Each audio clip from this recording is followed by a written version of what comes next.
ओम अज्ञानतिमिरान्धस्य ज्ञानाञ्जनशलाकया चक्षुरुन्मिलितं येन तस्मै श्रीगुरुवे नमः। नमो महावदन्याय कृष्ण प्रेम प्रदायते कृष्णाय कृष्ण चैतन्य नामने गौरतिशे नमः। हे कृष्ण करुणा सिंधु दीनबंधु जगतपते गोपेश गोपिका कांत राधा कांत नमोस्तुते। तप्त कांचन गौरांगी राधे वृंदावनेश्वरी वृषभानुसुते देवी प्रणमामि हरिप्रिय। तवैवास्मि ना जीवामि त्वया विना इति विज्ञाय राधे त्वं नय मां शरणागतं। गुरुवे गौरचंद्राय राधिकायै तदालय कृष्णाय कृष्ण भक्ताय तद्भक्ताय नमो नमः। वांशाकल्पतरुवैश्य कृपा सिंधुभ्येव च पतितानां पावनेभ्यो वैष्णवेभ्यो नमो नमः। श्री कृष्ण चैतन्य प्रभु नित्यानंद श्री अद्वैत गदाधर शिवासादि शिवगौर भक्तवृंद। हरे कृष्ण कृष्ण कृष्ण हरे हरे हरे राम राम राम हरे। मैं सर्वधर्म मध्य गुरुपाद पद्म परमाराध्यतम नित्य प्रविष्ट ओम विष्णुपाद अष्टोत्तर शत श्रीमद् भक्तिवेदांत श्री नारायण गोस्वामी महाराज मध्य शिक्षा गुरुपाद पद्म परमाराध्यतम नित्य प्रविष्ट ओम विष्णुपाद अष्टोत्तर शत श्रीमद् भक्ति वेदांत 52 गोस्वामी महाराज के अभय चरणारविंद में अनंत कोटि दंडवत प्रणाम ज्ञापन कर उनकी अति कृपा की कांक्षा करती हूँ। मैं ग्रंथराज मरीचर श्रीमद् भागवतक मरीचि माला तदे रचेता ओम विष्णुपाद सज्जन श्री भक्तिनाथ ठाकुर के अभय चरणारविंद में अनंत कोटि दंडवत प्रणाम कर उनकी अति कृपा की अभिलाषा करती हूँ। मैं उपस्थित वैष्णवी सभी के चरणों में यथायोग्य बंदन अभिनंदन दंडवत प्रणाम करती हूँ। भगवान श्री कृष्ण यहाँ पर आए और यहाँ पर हमारे लिए कष्ट किया और आकर के उन्होंने गीता के भी ज्ञान बताए और उद्धव जी के द्वारा भी ज्ञान का संदेश दिलवाया। भगवान ने अनेक प्रकार की यहाँ पर लीलाएं की और जो विवादास्पद लीलाएं हैं वो है रासलीला और चीरहरण लीला। काली नृत्य लीला भी लोगों की समझ से बाहर है और जेल में देव की वसुदेव के गर्भ में जन्म हुआ, ये सब लीलाएं और गिरिराज पर्वत धारण, ये सब लीलाएं जल्दी से मस्तिष्क में बैठती नहीं है, लेकिन इन्हीं लीलाओं में सारा सार है। क्योंकि भगवान कहते हैं कि जब मैं जन्म लेता हूँ तो मैं कई काम करता हूँ। युग धर्म का पालन तो करता ही हूँ। यदि धर्म से ग्लानिर्भवति भारत व्युत्थानम धर्म से तदात्मनं सजाम्यहम् है परित्राणाय साधूनां विनाशाय दुष्कृतां धर्म संस्थापनार्थाय संभवामि युगे। ये काम तो मेरे रहते ही है, लेकिन इससे मेरे गॉड रीज़न है, सेकेंडरी है। प्राइमरी रीज़न क्या है? जिन भक्तों को मुझसे ममता हो गई है, ममता, जो ममता हमें अपनों से होती है, जिनको हम अपना समझते हैं, अपना है ही नहीं कोई भी नहीं अपना, तो उनसे हमें ममता होती है। तो भगवान श्री कृष्ण यही कहते हैं कि देख भाई, अर्जुन से कहा उन्होंने, तूने सब रिश्तेदार देख लिए अपने खड़े हैं तेरे, तू समझता है कि मैं उनको मारूंगा, तू मुझसे कह रहा है कि अरे मैं कैसे मारूंगा, मेरे ताऊ लगते हैं, चाचा लगते हैं, अरे मुझे ऐसे राज सिंहासन चाहिए नहीं, हटाओ इधर से, मैं क्या करूंगा ऐसे रक्त रंजित सिंहासन को लेकर के। तू क्या मरे, तेरे को मारने के लिए पहले ही खड़े हैं और तू बासुर देख, सब मरे हुए, देख मेरा विशाल। तो भगवान ने अपना विराट स्वरूप दिखाया तो अर्जुन एकदम आश्चर्यचकित रह गए। तो इस तरह से जो जीव है तो भगवान पर विश्वास नहीं कर पाते, भगवान की लीला पर विश्वास नहीं करते और फेर में आकर के 84 लाख के फेर में एक फेर मनुष्य जन्म का मिलेगा ही मिलेगा उसको, वो भी भगवान की कृपा है, लेकिन उसकी सुकृति नहीं होती है कुछ भी और सुनना भी नहीं चाहता। तो इस तरह से जीव के लिए जो परम तत्व की बात है यहाँ पर बता रहे हैं। तो भक्ति में जब रस आने लगता है, भक्ति अन्याभिलाषिता, शुरू में देखो वैदिक भक्ति, भगवान का भजन करना चाहिए, करते करते अच्छा करना चाहिए, वैदिक भक्ति है, मस्त, we have to do, we should do, करना चाहिए। उसके बाद भक्ति में जब रस आने लगता है, उनकी कथाओं के बिना रहा नहीं जाता, आंखों से झरझर आंसू बहते हैं। अब कोई महामूर्ख कहेगा अरे ये सब कथाओं से कुछ नहीं होता है, तो किससे होता है भैया, जरा बता तो दे, एक बात तो बता, किससे होता है? अरे तुम्हारी शादी हुई, परिवार में सबको खुश रखो, एक को खुश करके बता दे, चल मैं अपनी जान भी दे दूंगी, बता कौन खुश है मुझसे? कर्म दोष बनता है, प्राण लेने को बैठे सब यहाँ पर। इसीलिए हमें अलर्ट रहना चाहिए फॉर आवर सेल्व्स। हम कहाँ जा रहे हैं, कहाँ हमारी किस दिशा में हम जा रहे हैं। मोह में पड़कर हम किसी का गलत सलत भी, अच्छा मानो कोई है, मेरी बहन है, वो गलत काम कर रही है, साइड में कोई आया कि देखिए आपकी बहन ऐसा, नहीं नहीं मेरी बहन तो ऐसा कभी नहीं कर सकती, मैंने क्या किया, एक पाप ले, बहन मेरे साथ नहीं जाएगी, पाप चला गया। इसलिए कहा गया है कि देखो तुम भक्ति करोगे तब भक्ति चलेगी जब साधु संग रहेगा, कथाओं रोज सुनोगे, वो भी साधु रसिक भक्तों के मुख से, तो वो भी नहीं रहेगी, वो भी चली जाएगी। साधु संग सर्वशास्त्र कहे और लव मात्र साधु संग सर्व सिद्धि है। साधुओं के साथ रहकर तो भगवान से नित्य प्रति यही प्रार्थना करनी चाहिए, चैत्य गुरु के रूप में वो बैठे हमारे हृदय में, कि हमें ऐसे साधु संतों का संग मिलता रहे। क्यों? अकेले ये मन हावी हो जाता है, मन आके एकदम झटका लेता है। अंदर के शत्रु तो है ही छह, काम क्रोध मद लोभ मोह ईर्ष्या, एक तो जीव परेशान कर डालते हैं, ये सब मन के है, और ऊपर से फिर और आ जाते हैं, तो किस किस को झेले भैया। इसलिए भगवान ने कहा गीता में, तुम स्त्रज्ञ हो जाओ, तुम कूटस्थ हो जाओ, तुम क्षेत्रज्ञ बनो, और तुम ये सब नहीं कर सकते हो तो मेरी शरण में आ जाओ। आप क्या करोगे? अहम त्वाम सर्व पापेभ्यो मोक्षयिष्यामि मा शुचः, समस्त पापों से मुक्त कर दूंगा। कैसे करोगे? अरे तेरी सास कहती है ना, तेरा भाई कहता है ना, तेरी पत्नी कहती है ना, तुम अपने धर्म का पालन करो। इतने सारे धर्म बदलाए गए ना संसार में, तू मेरी शरण में आ जाता है ना, मैं तेरे को कोई धर्म कर्म करना ही नहीं है, तो क्या करना है? मेरा भजन कर। आप क्या करोगे? समस्त पापों से मुक्त कर दूंगा, एक पाप तेरा रहने नहीं दूंगा। तो मतलब पापों को नष्ट करने के लिए आपकी सामर्थ्य है। हाँ जी, क्या करते हो आप? देखा ना, मैंने कहा दुर्योधन ने मुझसे कि 18,000 अक्षौणी सेना मैंने उसको दे दी ना, अकेले अर्जुन ने मुझे लिया। अब कोई कहेगा 18,000 अक्षौणी सेना, ना जाने कितने अतिरथी हैं, जाने कितने महारथी हैं, कितने सारे रथ हैं, और कितने सारी पैदल सेना है, सब धराशायी हो गई, कुछ नहीं बची। कृष्ण एक अपने साथ हो जाते। यत्र योगेश्वर कृष्ण, जहाँ योगेश्वर कृष्ण है वहाँ ऐश्वर्य है, वहाँ धैर्य है, वहाँ बुद्धि है, सब कुछ है। इससे जब हम ध्यान करते तो कृष्ण का कोई परेशानी आ जाए, हरे कृष्ण हरे कृष्ण, हमें हरे आपने हमारे समस्त पापों को हर लिया, हमारे हृदय को भी आकर्षित कर लिया। इसी के लिए तो आपका नाम कृष्ण है ना, आप सबको आकर्षित कर लेते हो। इस तरह से हमें भगवान से बहुत प्रीतिपूर्वक भजन करना चाहिए। यदि उसमें प्रेम नहीं है तो भजन आगे बढ़ नहीं सकता, बल्कि तो नष्ट हो जाएगा और थोड़े दिनों में भाग लोगे ये मार्ग छोड़कर। श्रीपाद वामन गोस्वामी महाराज, मैं जब सबसे पहले मिल करके, मैं अनुभव इसलिए कह रही हूँ कि शायद तुम्हारे काम आ जाए, मिली तो मेरी आंखों से झरझर आंसू बह रहा था। मुझे मालूम भी नहीं था कि मेरी आंख से, पर मैं रोए जा रही हूँ एकदम, और वो मुझे देखते ही जा रहे हैं। बाद में एकदम क्या हुआ, अचानक बोले ये फर्स्ट मीटिंग है जब मैं नवद्वीप धाम में गई। फिर बाद में मथुरा आती तो मैं मिलती थी। ये क्या कहा उन्होंने, ये मार्ग ऐसा है, यहाँ हमें भी रोना है, तुम्हें भी रोना है। मतलब क्या? भक्ति बहुत बढ़ गई तो विरह क्रंदन, और यदि भक्ति अभी नहीं बढ़ी है तो भगवान हृदय को प्योरीफाइड करने के लिए, एकदम तप्त कांचन गोल्ड बनाने के लिए कष्ट देते हैं। अब ये ठहर पाता है कि नहीं ठहर पाता,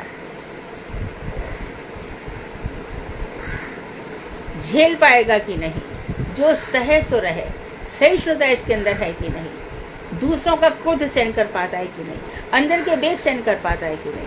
तो भगवान ने क्या किया, मनुष्य को बना तो दिया, उसको फ्रीडम भी दी, स्वतंत्रता, लेकिन तू स्वतंत्र नहीं है, तू संयमी बन। तो महाराज ये बताओ कि आपने स्वतंत्रता क्या दी? स्वतंत्रता इसलिए दी कि तुम अच्छे बनो, बुरे मार्ग में मत जाओ, तुम्हारी मर्जी है, तुमको जहाँ जाना है वहाँ जाओ। तो मनुष्य को खाने पीने दो, मौज करने दो, ये शरीर कहाँ से आएगा? बोले नहीं, ये शरीर से कर्म बनेगा, बहुत बुरे बुरे लोगों में जाना पड़ेगा, ऊपर से नीचे सब पे भटक नहीं पड़ेगा। ब्रह्मांड भ्रमिते कौन भाग्यवान जीव, गुरु कृष्ण कृपा प्रसादे भक्ति पाइते भक्ति लता बीज। इस ब्रह्मांड में कौन भाग्यवान जीव घूम रहा है, जिसको गुरु की कृपा से, कृष्ण की कृपा से भक्ति लता का बीज मिल गया है। तो ऐसे जीव है। आज अभी हमारा श्लोक है 25 है या 24 है?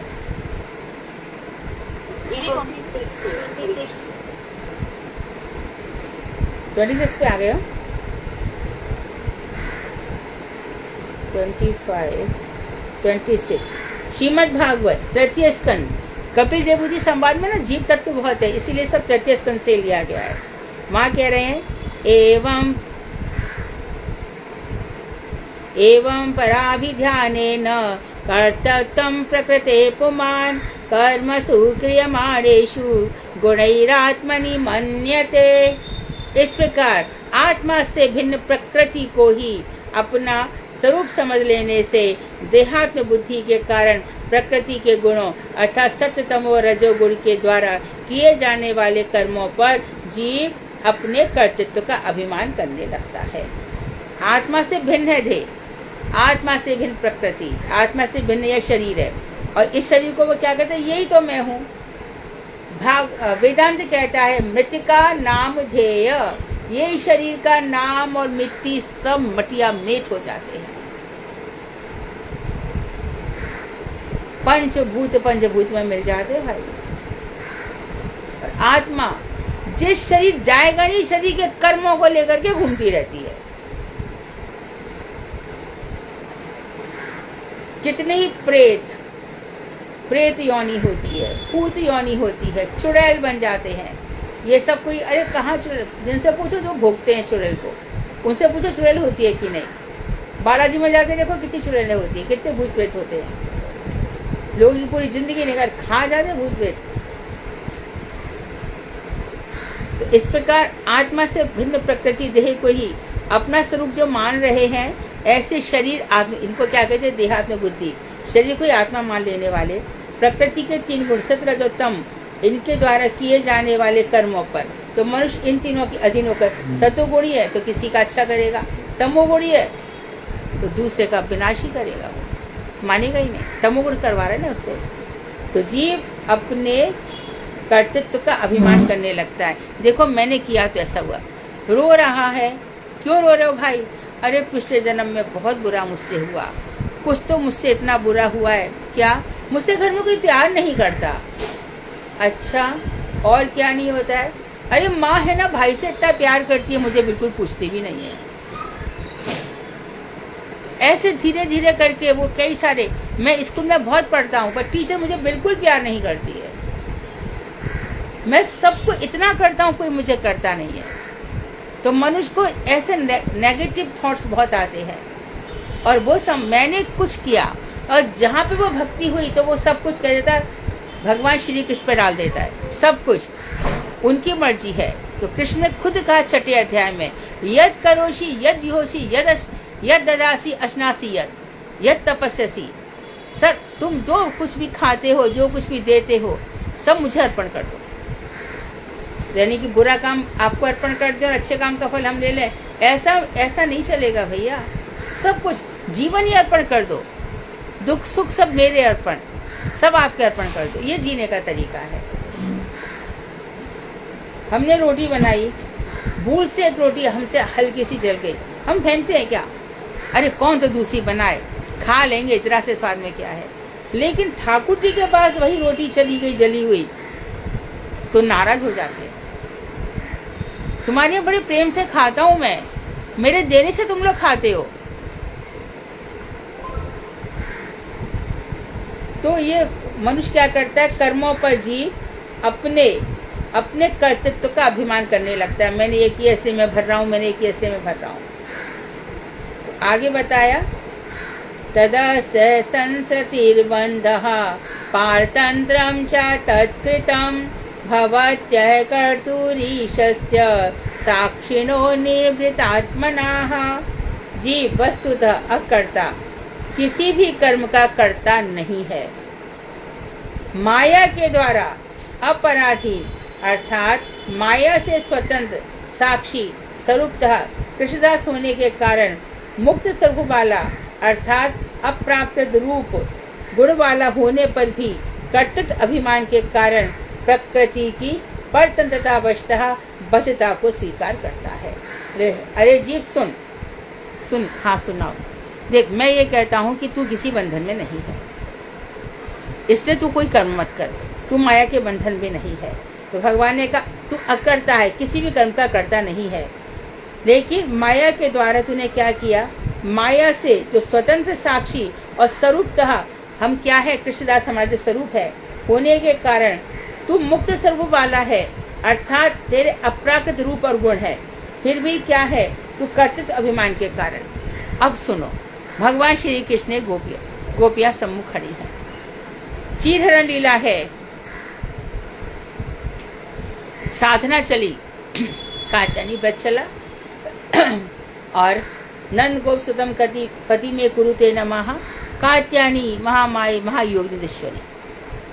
अब वहां पे जो गोपियां ये साधन सिद्धा है, अभी साधन करके वहां पहुंचेंगे। मित्र भी चले गए हैं और कृष्ण ने ऐसी अद्भुत लीला रची कि जितने भी वहां पर कपड़े थे सब, उनको इतने सारे कपड़े एक साथ उठा लेना वो भी तो आश्चर्य की बात है।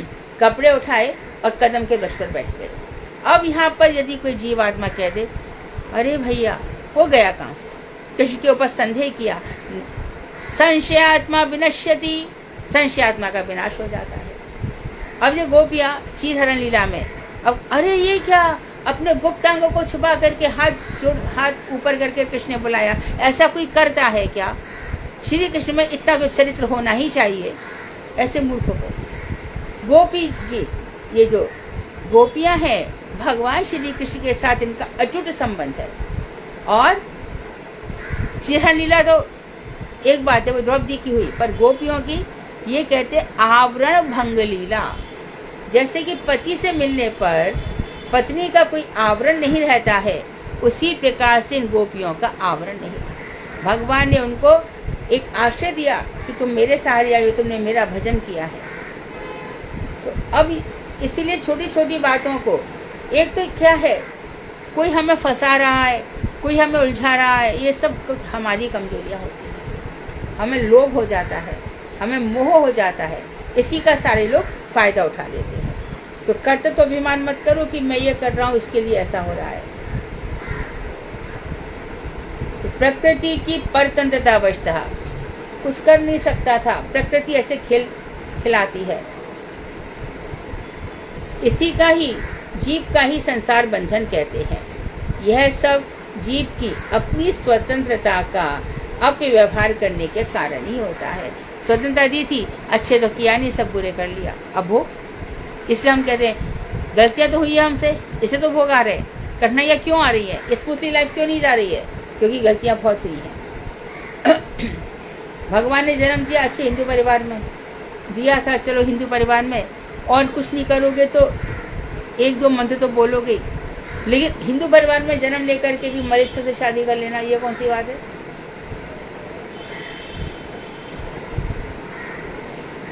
इसे परमेश्वर का विषमता व निर्दयता रूपी दोष नहीं कहा जा सकता है। तो कोई कहते कि जीव के तो भगवान विषम हो गए, सम रहना चाहिए, बोले नहीं। जो भगवान से प्रेम करता है और भगवान से प्रेम के कारण उसका संसार छूट गया है, तो ये भगवान, इसको हम निर्दय नहीं कह सकते कि भगवान किसी के प्रति निर्दय है।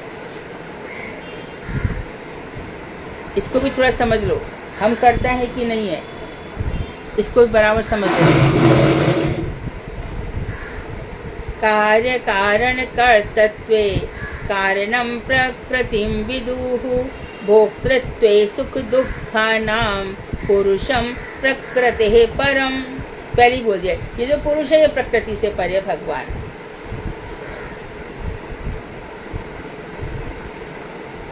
इस प्रकार जीव का तो संसार बंधन हुआ है, उसमें प्रकृति ही कर्म कर्तृत्व का कारण है, स्वभाव नीचे स्पष्ट कर रहे हैं।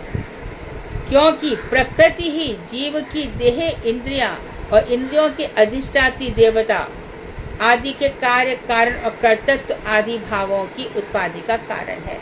प्रकृति मनुष्य को ये सिखाती है कि तू ही करने वाला है और तू ही भोगने वाला है। मान नहीं सकता मनुष्य, कितना भी रोको, कितना प्रयास है, रुकेगा नहीं। मैं कर रहा हूँ, मैं भोग रहा हूँ, तू नहीं कर रहा, तू सोचे तू कुछ नहीं कर रहा, जो कुछ भगवान की इच्छा से हो रहा है।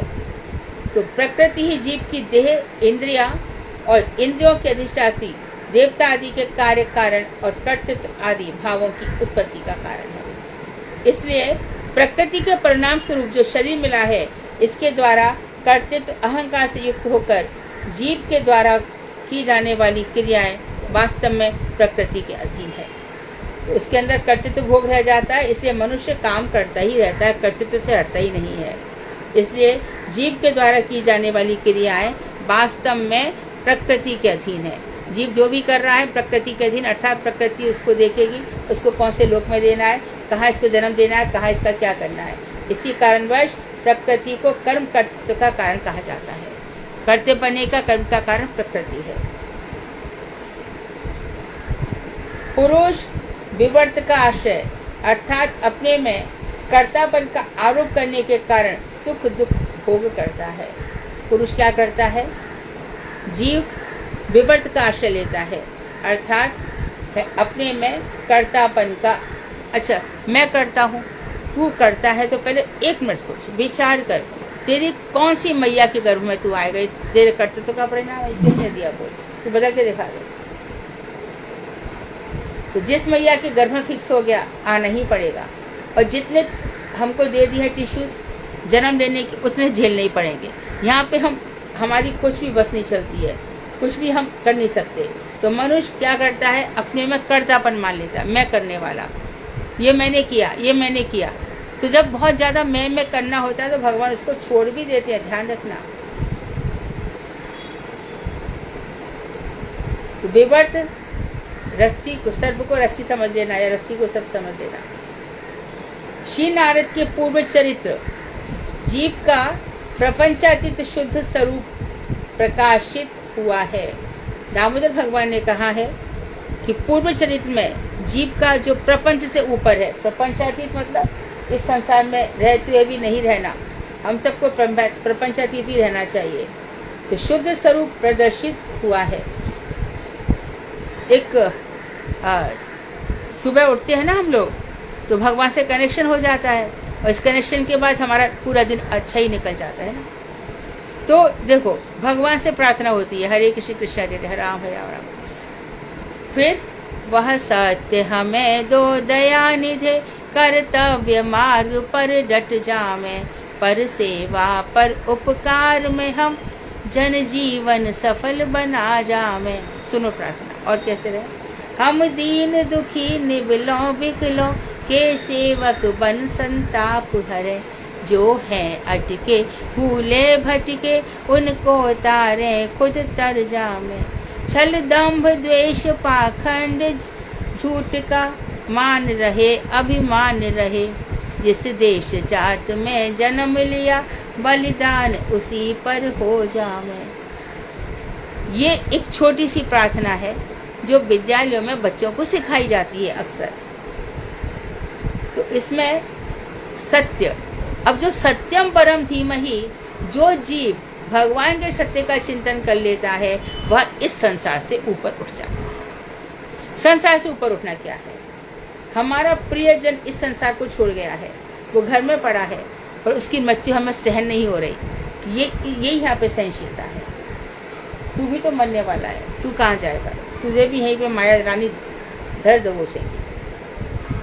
तो श्रीमद् भागवत के पहले स्कंद के इसमें जो नारद जी का पूर्व चरित्र है, नारद जी के कई सत्य याद रखना। सबसे पहले नारद जी गंधर्वों की सभा में गए थे, राजसभा में, वहाँ इंद्र बैठा था, ब्रह्मा जी भी थे, और जाकर के इन्होंने क्या किया? ग्राम स्त्रियों को लेकर के चले गए और वहाँ पे गाने बजाने लग गए। तब ब्रह्मा जी को शाप दे दिया कि जो गाने बजाने का बहुत शौक है, या दासी बन जा, शूद्र बन जा। तो इसके कारण विवर्त का आश्रय अर्थात अपने में कर्तापन का आरोप करने के कारण सुख दुख का भोग करता है।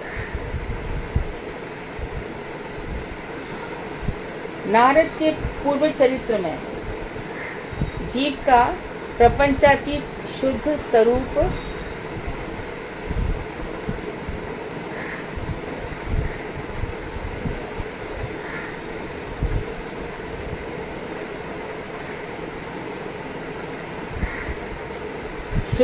प्रदर्शित हुआ है। यथा श्रीमद् भागवत में ये कहा गया है। श्री नारद जी कहते हैं,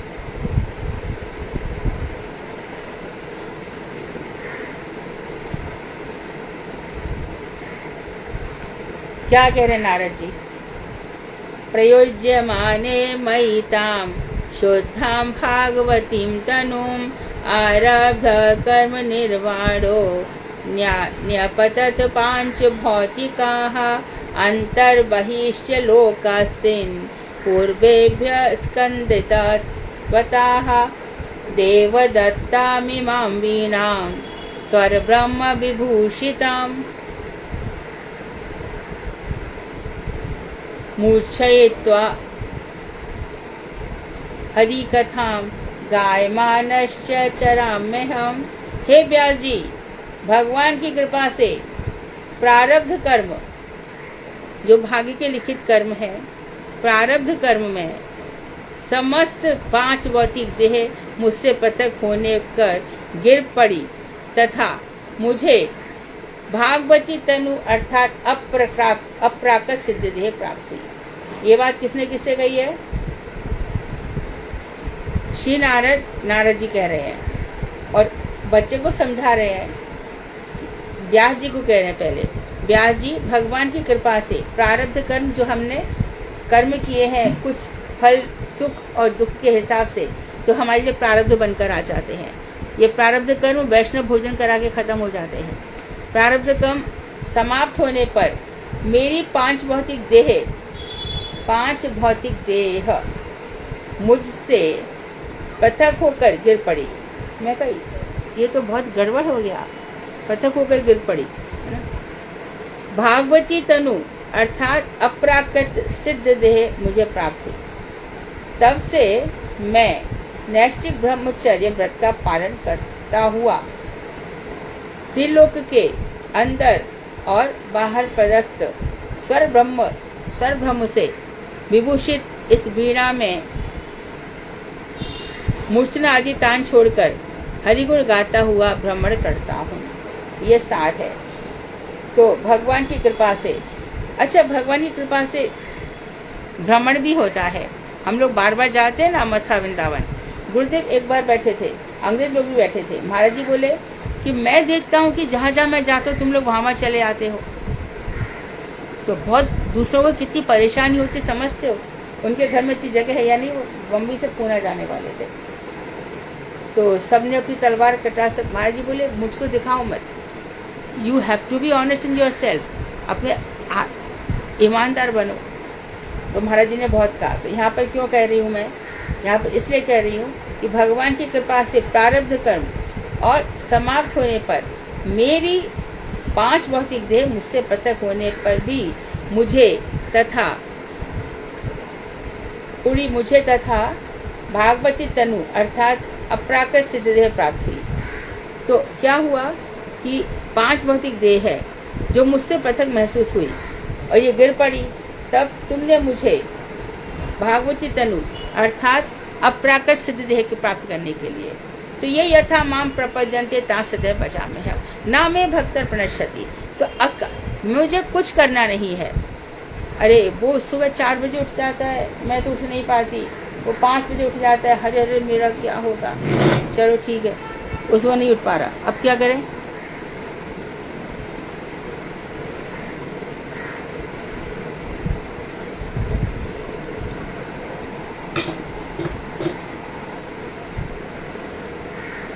फिर देखो कैसे कर्म होते हैं। कोई जरा सा शुद्ध आत्मा हो गया, अपने भारतवासी है ना, देवी आएंगे, इसके सिर पे देवी आएंगे। देवी क्यों किसी के सिर पे आएंगे? वो भगवान की सेवा छोड़ करके इस संसार में क्यों आएंगे? इतनी तो बुद्धि लगा लो। फिर ज्वालामुखी, खूब कपूर वपूर डाल करके वो तांत्रिक ने खूब ज्वालामुखी बनाई और उसी की सबने फील किया कि उसी की आवाज थी। अरे अशोक है ना उसका नाम, जल दिया जल दिया जल दिया। तो वो चिल्लाया कि जब भी आती हो आप मुझे ही को सबसे पहले बुलाती हो, घर में औरों से तो बात करो। और सब भग गए घर से। ये सब जो आकर्षण है हमारे जीवन में आते हैं। अभी हम कहते हैं कि चलो भैया उसमें भूत आया हुआ है, चलो उसको देखने चलें, सब चल देंगे।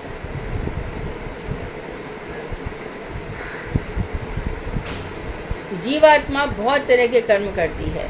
एक जीवात्मा हृदय चैतन्य है जो झाड़ू लगाते हैं मंडप में और जिनको भगवान की दर्शन हो जाते हैं राधा रानी के। और एक जीवात्मा है जो इतने पाप कर्म कर रही है, इतने पाप कर्म कर रही है कि जो एक आत्मा है, जब माँ हो या बाप हो या भाई हो, हमारे घर पे मत आना, तूने इतना ड्रिंक कर रखा है, तूने हमारा इतना नाम खराब कर रखा है। तो ये सब जीवात्मा है जो मरणशील है। इसीलिए साधु संग, साधु जन और साधु वचन यानी किताबें, इन्हीं को ही मानना चाहिए। तो भगवान के द्वारा प्रदत्त, अब वो बता रहे, फिर से बता रहे कि भगवान की कृपा से हे व्यास, प्रारब्ध कर्म मेरे समाप्त हो गए। जो बचे हैं वो कैसे समाप्त हो जाते हैं? जैसे कि चने में फिर से अंगूर नहीं उगते, भुने हुए चने में, इसी प्रकार से यह शरीर फिर पाप नहीं करता। कितना भी बोलो, उसका पाप धीरे धीरे धीरे खत्म हो जाता है। तो 5 भौतिक देह मुझसे पृथक होकर गिर पड़ी, मुझसे अलग होकर गिर पड़ी, तथा मुझे भागवती तनु अर्थात अप्राकृत सिद्धि देह प्राप्त हुई। अप्राकृत सिद्धि कैसे? मैं अंदर आ सकता हूँ, जा सकता हूँ, निकुंज की खबर ला सकता हूँ, ऐसा बोल रहे हैं। तब तो मैं नैष्ठिक भ्रम से व्रत का पालन करता हुआ त्रिलोक के अंदर और बाहर भगवान के द्वारा दिए हुए स्वर्ग ब्रह्म से विभूषित इस वीणा में मूर्छना आदि तान छोड़कर हरि गुण गाता हुआ भ्रमण करता हूँ। ये हमारे ठाकुर जी हैं, ऐसे हमारे ठाकुर जी भाई। मैं भ्रमण करता हूँ, इंजॉय करता हूँ। और तो देखो, और जीवों का, कुत्ते पहचान लेते हैं कि हमें कौन खाना खिलाएगा, गैया पहचान लेती है, गैया भैंस पहचान लेती है। मैं भैंस को देख कर अचंबा हो गई थी, क्योंकि रोज घर पे आ रही थी और वो ऑलमोस्ट ये लोग सेम ही आवाज़ होती है। तो माँ माँ ये बंद अंदर चल, अरे भैया तू कैसे चला है 7-8 साइड का ये लेकर के। तो ये जो बंदर है वो भी एक जीव है। चिड़िया बैठी है, कोयल बैठी है। तो अपना जीवन सेवोन्मुखी रखो। और अच्छा, और सेवा आपने गलत आदमी की कर ली और आपका टाइम वेस्ट हो गया जीवन का। तो कभी गलत आदमी को मुंह में लगाना नहीं है, कभी भी नहीं।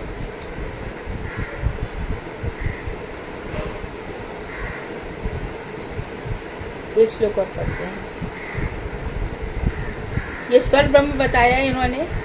सारे गामा पाधानी सा से षडज रे से ऋषभ, गा से गांधार, सारे गामा मध्यम पंचम, धैवत और निषाद नामक 7 स्वर ब्रह्म और वेद को प्रकट करने वाले होने के कारण स्वर ब्रह्म कहलाते हैं।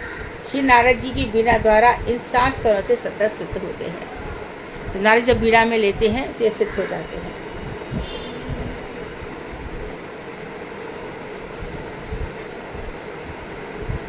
श्यामावदातः शतपत्रलोचनाः पिशङ्गवस्त्रः सुरुचः सुपेशसाः, सर्वे चतुर्बाहव उन्मिषन्मणि प्रत्येक निष्काम्भरण सुवर्चसाः।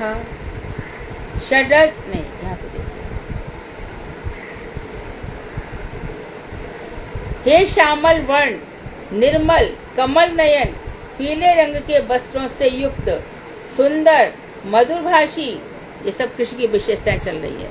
चतुर्बाहों से युक्त, 4 भुजाओं वाले, उत्कृष्ट मणियों द्वारा सुशोभित तथा अपने शरीर से भी सुंदर ज्योति का विस्तार करने वाले, हे ऐश्वर्य प्रधान नित्य शुद्ध जीवों की चिन्मय स्वरूप देह में यह सभी विशेषताएं होती हैं। माधुर्य प्रधान नित्य जीवों का गोलोक ब्रज में इससे भी अधिक माधुर्य मंडित सौंदर्य प्रकाशित होता है। अब वो समझ में आया है? आया क्या समझ में? बोलो।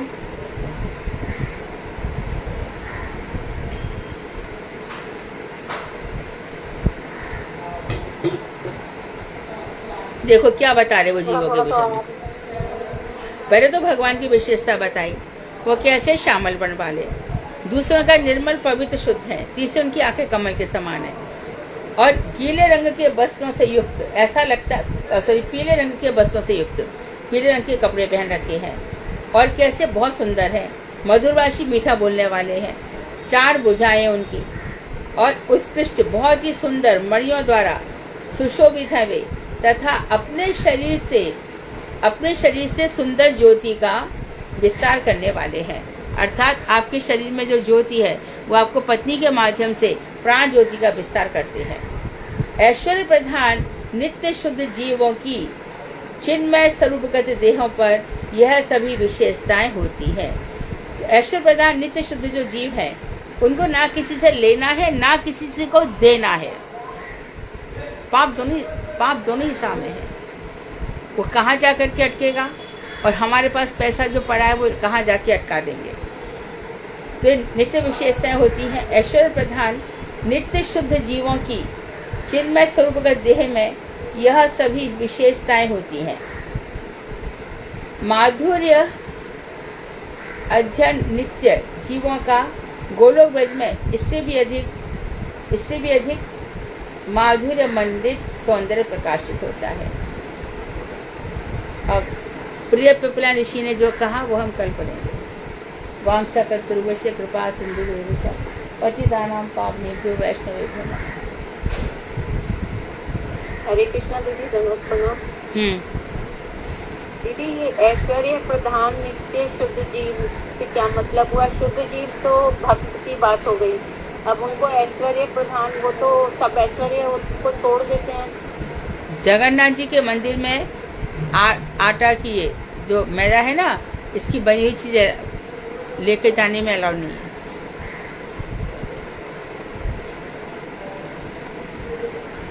बोलो दीदी, एक बार फिर बताओ, नहीं क्लियर हुआ। हाँ बताओ, पूछो। दीदी ये ऐश्वर्य प्रधान वाला एक बार प्लीज और एक्सप्लेन कर दो, क्लियर नहीं हुआ। ऐश्वर्य प्रधान को जी भगवान नहीं, ऐश्वर्य प्रधान नित्य शुद्ध जीवों की। हाँ, ऐश्वर्य प्रधान नित्य शुद्ध जीवों की, आगे क्या? स्वरूपगत देह में यह सभी विशेषताएं होती हैं। शुद्ध जीवों की मतलब ये भक्तों की बात कर रहे हैं। हाँ हाँ, शुद्ध जीव चतुर्भुजधारी बन जाते हो वैकुंठ में। अच्छा, हाँ, कई जन्मों का भजन करने के बाद जीव इतना शुद्ध हो जाता है, जैसे कि जो घोड़ा है उसको खूब स्नान करा दिया जाए, वो बाल झटक के तैयार हो जाता है। एक प्रारब्ध का कुछ भी बचा नहीं होता है उसमें, पिछले कर्म, अब के कर्म, आगे पीछे कुछ भी नहीं होता है, बिल्कुल शुद्ध होता है। ठीक है दीदी। और कौन बोल रहा था? हाँ सामना बोल रही थी दीदी, सामने। हाँ बोलो। हाँ हाँ दीदी, मेरा भी यही क्वेश्चन था कि जो ये स्वरूप का वर्णन हो रहा, तो ये तो दीदी पर व्योम में हो रहा ना, तो नित्य मुक्त जीव है, उसके स्वरूप का वर्णन हुआ ना दीदी। नित्य मुक्त जीव का क्या हुआ? जो परव्योम है, वैकुंठ धाम में जो नित्य मुक्त जीव है, हाँ। उसके स्वरूप का वर्णन किया ना दीदी इन्होंने। जीव के अंदर तो पोटेंसी है, वो ऊंचे से ऊंचा भी बन सकता है, नीचे से नीचा भी बन सकता है। कोई जीव कितना नीचे भी गिर सकता है, कितना ऊपर भी उड़ सकता है। तो ये उसका वहाँ का स्वरूप है दीदी, वैकुंठ धाम का है ना, इस तरीके का। हाँ, चतुर्भुज स्वरूप वैकुंठ का है, वो ऐश्वर्य प्रधान है। 4 भुजाओं वाले उत्कृष्ट द्वारा सुशोभित तथा अपने अपने शरीर की सुंदर ज्योति का विस्तार करने वाले ऐश्वर्य प्रधान नित्य शुद्ध जीवों की। ठीक है, हरे कृष्ण। दीदी एक क्वेश्चन और बताइए, जैसे जो वैकुंठ में चला गया, ठीक है, वो भगवान की सेवा तो नहीं कर सकता, लेकिन वहाँ वो जो भी भगवान के लिए तपस्या कर रहा है, तो क्या उसका भी पतन होता है? नहीं, वैकुंठ से पतन नहीं होता। नहीं होता। यद् गत्वा न निवर्तन्ते तद्धाम परमं मम। जहाँ जाकर कोई लौटता नहीं है वो मेरा धाम है। बिरजा नदी के बाद पतन नहीं होता। हाँ, आपस में शाप बाप दे दिए, जैसे कि नारद जी को दे दिया या राधा जी ने इसको दे दिया, बिरजा नदी को शाप दे दिया, ऐसे कुछ होगा तो फिर उनको नीचे, ऊपर से नीचे आना पड़ता है। उनके लिए भी ये भूमि है ना, आ जाते हैं इसके लिए, परंतु उनको कोई शाप थोड़ी देगा।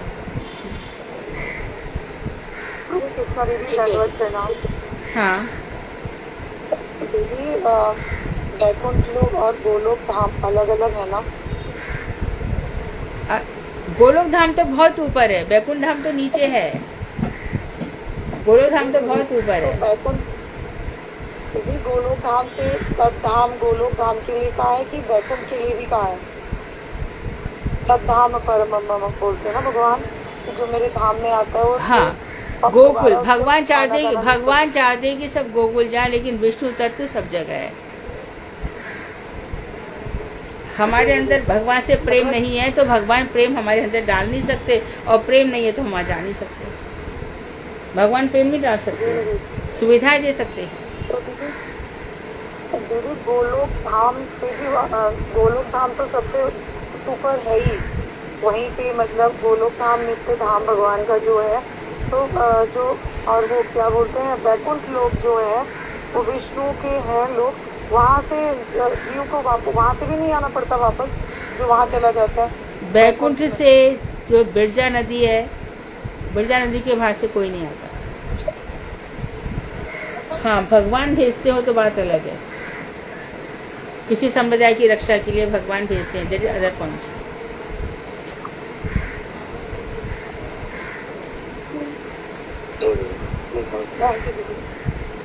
फिर तो दीदी वो मुक्त जीव के रूप में आएगा ना दीदी, अगर हाँ वो मुक्त, हाँ वैकुंठ में मुक्त जीव ही रहेंगे। हाँ, फिर तो वो जब अगर भगवान भेजेंगे तो वो मुक्त होकर ही आएगा और सब लोगों का कल्याण करेगा। दीदी, फिर अगर कोई जीव वैकुंठ लोक में जाता है तो क्या फिर वो कभी गोलोक में नहीं जा सकता? आवाज नहीं आ रही है दीदी, अगर कोई जीव एक बार वैकुंठ लोक में चला जाता है तो क्या वो फिर कभी गोलोक धाम में नहीं जा सकता? नहीं, यत्र गत्वा न निवर्तन्ते, जहाँ जाकर के कोई लौटता नहीं है। और वैसे जब वो आते हैं तो पूरे परिकर और पार्षद के साथ आते हैं, राधा जी सब कोई आती है। जब वो उतरते हैं, कितनों को लेकर के आएंगे, कितनों को वहाँ छोड़ करके आएंगे, नथिंग कैन बी सेड। हरे कृष्णा दीदी, नदी कहते हैं? नहीं, वैतरणी तो उसमें मांस है, पीप है, वो सब भरा पड़ा है। वैतरणी नदी नरक में ले जाने वाली।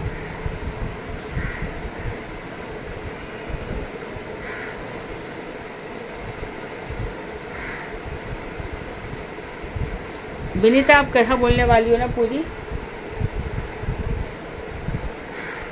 जी दीदी। हाँ, लास्ट प्रसंग को उठा करके पूरा कर दो। ओम अज्ञानतिमिरान्धस्य ज्ञानाञ्जनशलाकया चक्षुरुन्मिलितं येन तस्मै श्रीगुरवे नमः। वाञ्छाकल्पितरुभ्यश्च कृपासिन्धुभ्य एव च पतितानां पावनेभ्यो श्रीवैष्णवेभ्यो नमो नमः। जय श्री कृष्ण चैतन्य प्रभु नित्यानंद, श्री अद्वैत गदाधर श्रीवासादि गौर भक्तवृंद।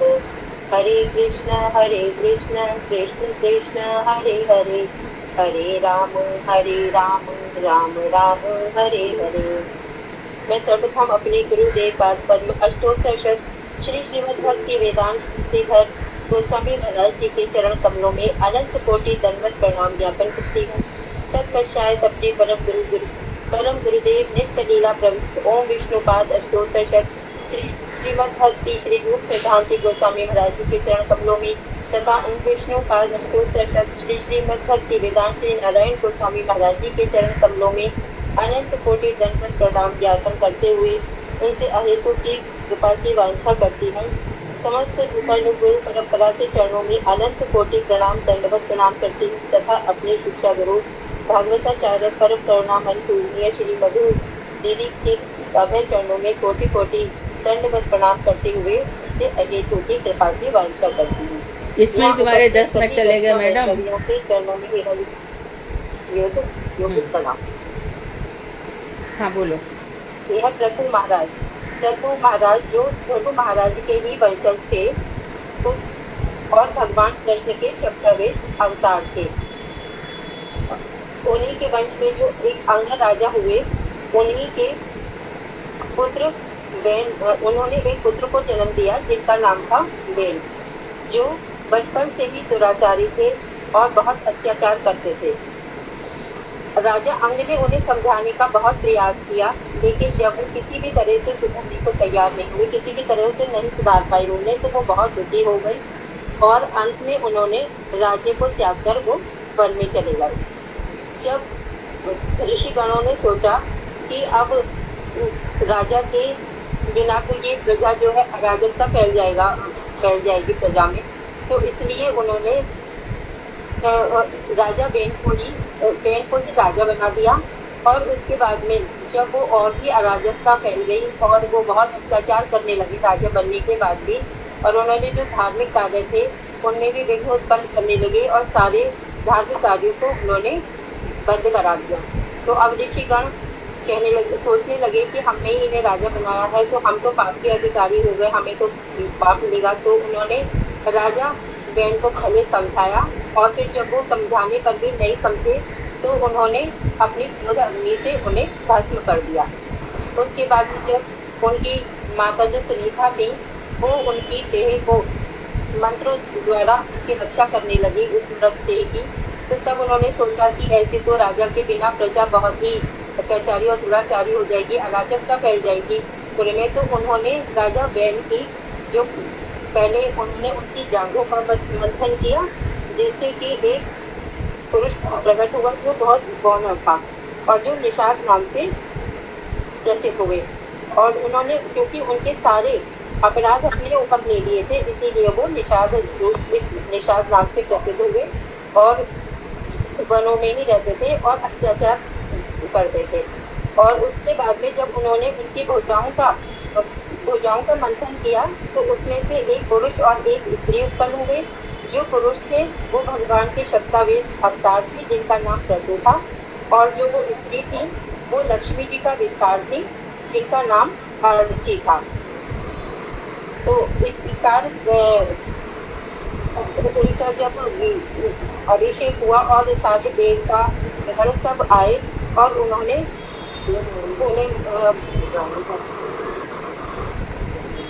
क्या हुआ? उनका यशोगान किया और उन्हें भेज दिया। तो राजा प्रभु के जन्म से पहले ही उनके राज्य में अन्न का बहुत अभाव हो गया था और जब उन्होंने पता लगाया कि किसी का माइक खुला हुआ है, माइक बंद करो, माइक बंद करो।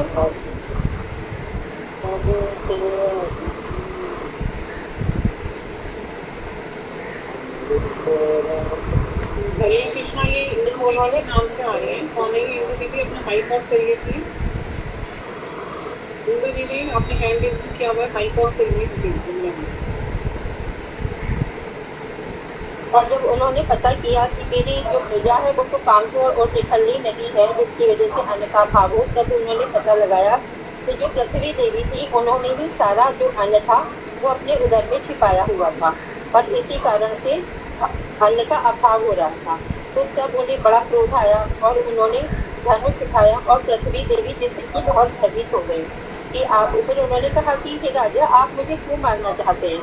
तो तब उन्होंने कहा कि तुमने यज्ञ का भाव तो स्वीकार किया, लेकिन आप देवी हो, लेकिन आपने पर्याप्त मात्रा में अन्न नहीं दिया, इसीलिए ये वो क्रोधित थे।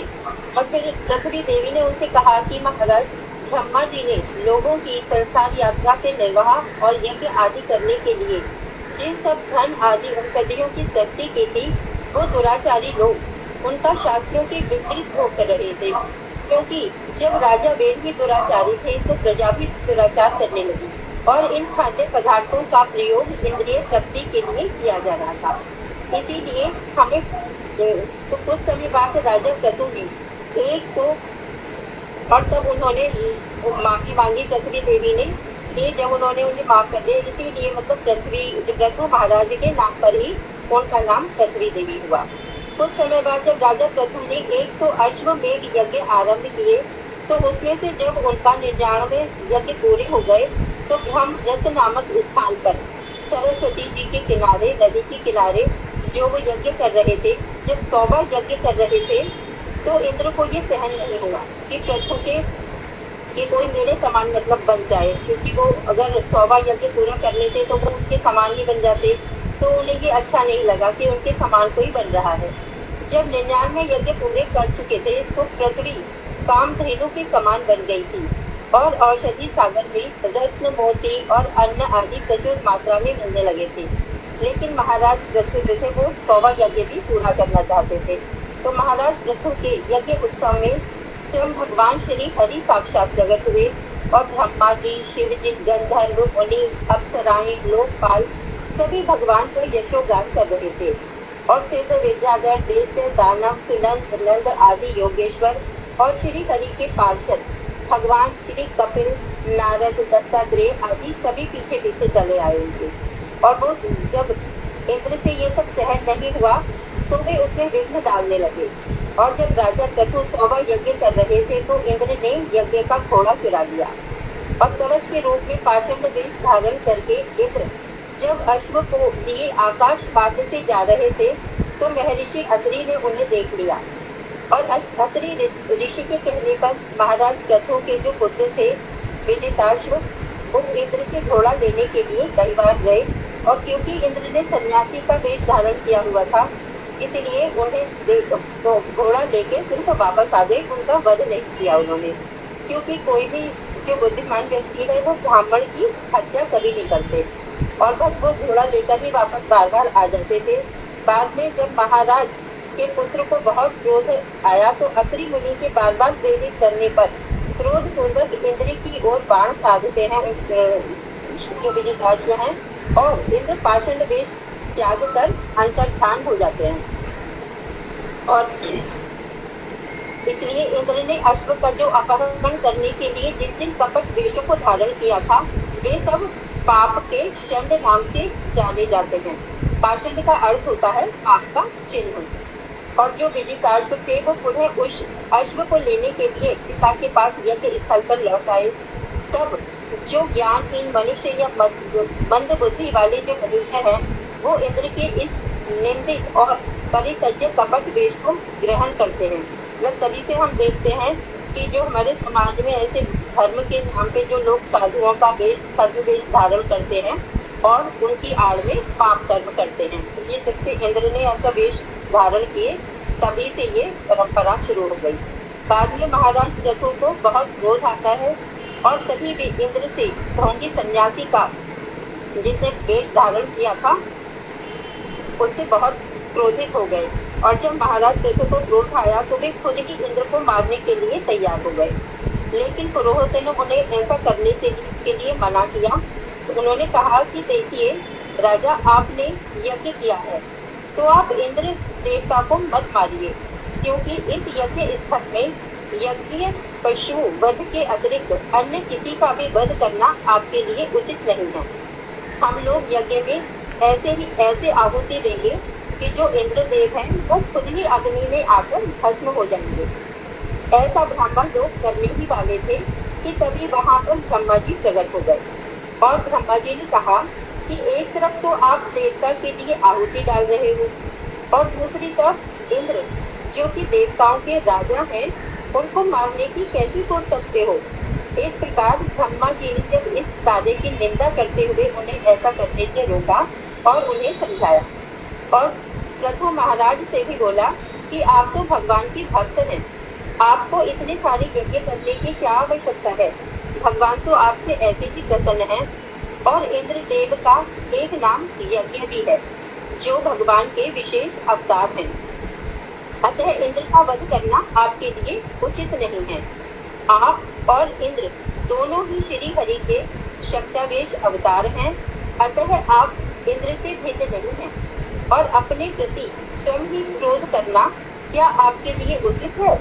इसीलिए आप 99 यज्ञ में ही संतुष्ट रहिए और आपके यज्ञ में इंद्र ने जो पाषाण वेश बनाए हैं उनसे भी धर्म की बहुत सी हानि होगी। और इस यज्ञ में यज्ञ घोड़ा अपहरण करके इंद्र ने जिस पाषाणों की सृष्टि की है, ये सारे वेश मनुष्य के चित्त को हमेशा ही आकर्षित करते रहेंगे और वेन के दुराचार के कारण लोगों का युग धर्म विलुप्त हो रहा था। उस धर्म के उद्धार के लिए ही आप विष्णु की कला के अंश के रूप में वैन की देह से उत्पन्न हुए हैं।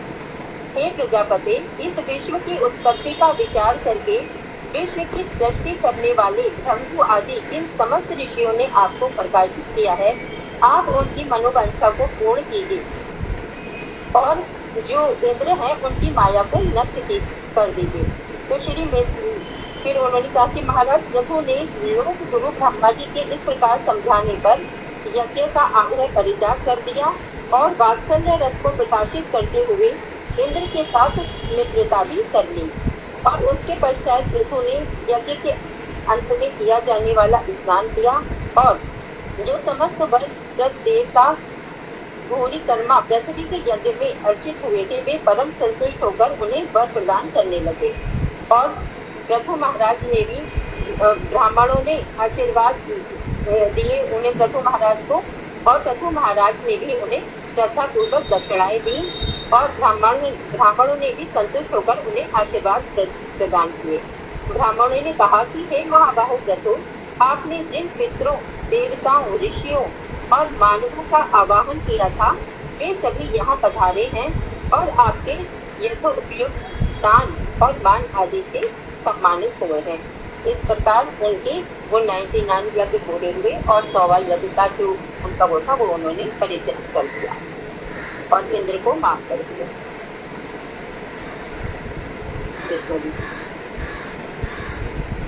कृपा सिंधु है विजयपति का नाम पावले श्री वैष्णव नमः। बढ़िया, बहुत बढ़िया। कल क्लास थोड़ा जल्दी रखेंगे, मैं टाइम बता दूंगी रात तक। मुझे आज मैं भजन बोलूं? हाँ, गाओ। हिंदी का भी कोई भजन बहुत ही शुद्ध हो तो गा सकते हो, सुंदर लय ताल में। बुनीता बहुत अच्छा सा। अब अगली कथा की तैयारी करो, सुधा से डिस्कस करते हैं। सभी लोग अगली कथा की तैयारी करें। ठीक है दीदी। और हाँ, मानो कभी क्लास नहीं हो, सैटरडे संडे हो, कुछ नहीं तो सब लोग गीता भागवत पढ़ते रहें। आज गुरु जी का कोट पढ़ा ना? आज गुरु जी का कोट पढ़ा था तुम लोगों ने? इसके पास आए लिखा हुआ।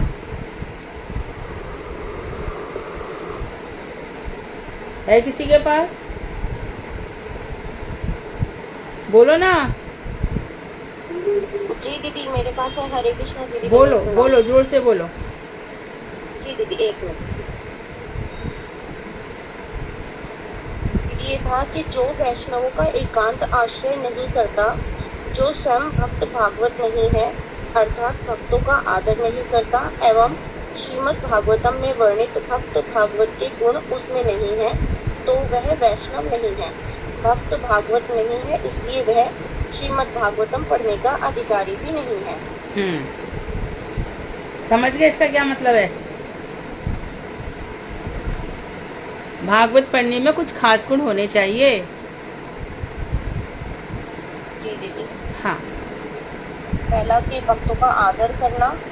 हाँ। और वैष्णव है जितने भी मतलब उनका पहले तो संग करना और संग में के साथ साथ उनका पूरी तरह समर्पण होना और प्रश्न पूछने के लिए जैसे होता है कि पूरी तरह समर्पित आत्मसमर्पण करना और उनका आदर करते हुए उनसे प्रश्न पूछना।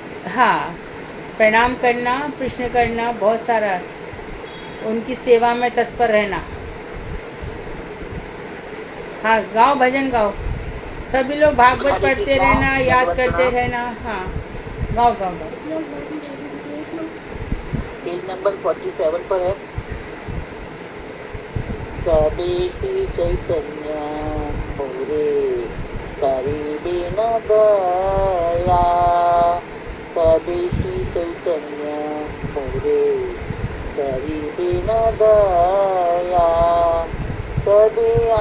पाइबो वैष्णव पद छाया तबे हमें पाइबो वैष्णव पद छाया तबे हमें छाड़िबोए विषयाभिमान तबे हमें छाड़िबोए विषयाभिमान तबे विष्णु जने करीब सम्मान तबे श्री चैतन्य मुद्रे करीब न दया जल वस्त्र कृतांजलि वैष्णव निकटे जल वस्त्र कृतांजलि वैष्णव निकटे संते करी दोड़ा जीवो निष्कपटे तबे श्री चैतन्य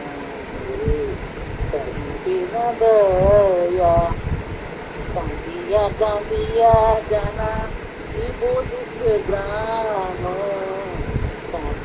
कांदिया जाना वो दुख ग्राम संसार अनल हैते वो विश्राम तबे श्री चैतन्य मोरे करीबे न दया सुनिया आमार दुख वैष्णव ठाकुर हमारे दुख वैष्णव ठाकुर आम्हाला की कृष्ण आवे न कठोर तबे श्री चैतन्य मोरे करीबे न दया वैष्णवीर आवेदने कृष्ण दया माया वैष्णवीर आवेदने कृष्ण दया माया तेहिल पामर प्रति अभिन सदाया तबे श्री चैतन्य मोरे करीबे न दया विनोदेर निवेदन वैष्णव चराणे विनोदेर निवेदन वैष्णव चराणे कृपा करी संगेला तैया किंचने कृपा करी संगेला तैया किंचने तबे श्री चैतन्य मोरे करीबे न दया तबे हम पाइबो वैष्णव पद छाया ठाकुर भक्ति विनोद ठाकुर भक्ति विनोद ठाकुर भक्ति विनोद जय सखी नंदन जय गौर हरि सखी नंदन जय गौर हरि हरे कृष्णा। इसका हिंदी अनुवाद भी पढ़ दो। हरे कृष्ण जी। अहो तब श्री चैतन्य महाप्रभु मुझ पर ऐसी कृपा करेंगे कि मैं वैष्णवों के श्री चरण कमलों में आश्रय प्राप्त कर सकूं। तब मैं विषयों के अभिमान को त्याग कर वैष्णवों का सम्मान करूंगा। गले में वस्त्र डालकर दोनों हाथों को जोड़कर तथा दांतों में तृण धारण करके दीनहीन भाव से उनके चरणों के निकट खड़े होकर रोते रोते अपने दुखों के विषय में निवेदन करूंगा तथा संसार रूप दावानल से मुक्ति मांगूंगा। तब वैष्णव वृंद मेरे दुखों को सुनकर द्रवित चित्त होकर मेरे लिए श्री कृष्ण के चरणों में आवेदन करेंगे तथा वैष्णवों के निवेदन पर दया में कृष्ण मेरे जैसे पतित के ऊपर कृपा करेंगे।